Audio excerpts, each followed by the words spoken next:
You're listening to today's inspirational message on the Proverbs with Kurt Bjorklund. Proverbs 26 shows us the way that we need to be wise around people. Verse 10 has really three types of people. One we talked about yesterday, but here's what it says. Like an archer who wounds everyone is one who hires a passing fool or a drunkard. The Message says, hire a fool or a drunk and you shoot yourself in the foot. Proverbs 25 verse 13 says, like the cold of snow in the time of harvest is a faithful messenger to those who send him. He refreshes the soul of his master. So if you've ever been in a position of hiring people, chances are you've hired somebody and later regretted it. Or if you've given leadership or influence to somebody in an area where you have the ability to oversee that, you've probably at times made a decision and later realized you made a bad decision. And in some ways, this isn't just in hiring or choosing somebody for leadership. This can be true in who we allow or invite into our lives as friends, in dating relationships, maybe even somebody we've married, where we invite somebody into our inner world and we realize that we probably invited them in too quickly. Well, you're not alone. Poor decisions around people negatively impact organizations, families, churches, businesses. It's like an archer who wounds everyone. You invite somebody into your life and everybody pays.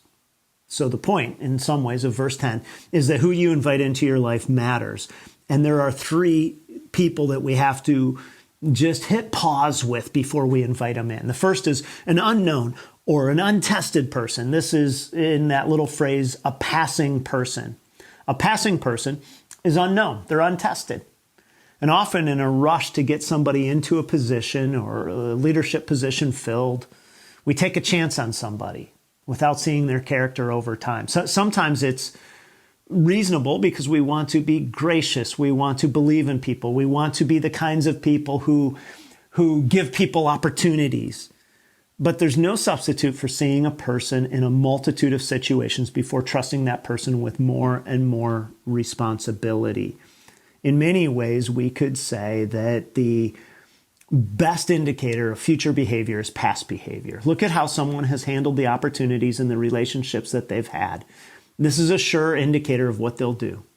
Obviously, again, there's a time to give a person without a lot of experience or a track record a chance, but even small micro opportunities show what someone's really like. I think this is part of the point that Paul makes about church leadership when he said that we shouldn't put somebody into church leadership who's a recent convert, 1 Timothy 3:6.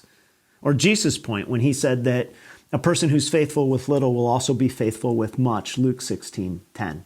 And so there can be a mistake if we simply put somebody forward too soon, invite somebody into our inner life too soon. Secondly, is the unwise person. This is the fool. Again, we talked about this yesterday. But this particular word for fool is the word kisel, which is used throughout Proverbs 26. And this is a person who lacks judgment. And this is a person who makes choices that are personally destructive and destructive to others. This person will repeat their mistakes, verse 11, and has an inflated view of their competencies, verse 12. So here it is, like a dog returns to its vomit as a fool who repeats his folly. Do you see a fool who's wise in his own eyes? There's more hope for a fool than for him.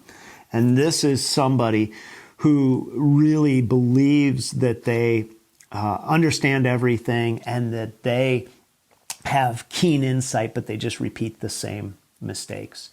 One way that I've thought about this is just to say, listen to what people say. They'll tell you what they are like and what's important to them. Sometimes we don't actually listen to what people say. And then a third person to avoid is the unreliable person. Here it's connoted as the drunkard. And a drunkard is someone who's self-indulgent and unreliable.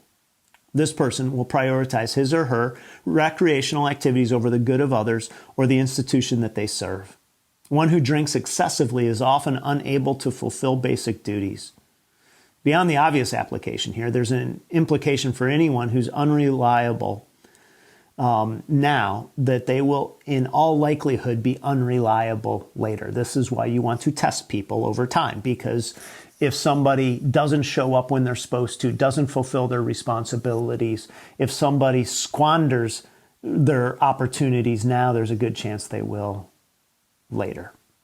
God is in the business of redeeming people and restoring us from our natural and unhealthy patterns. And this is good news because all of us have probably been at times the untested, the unwise, or the unreliable person.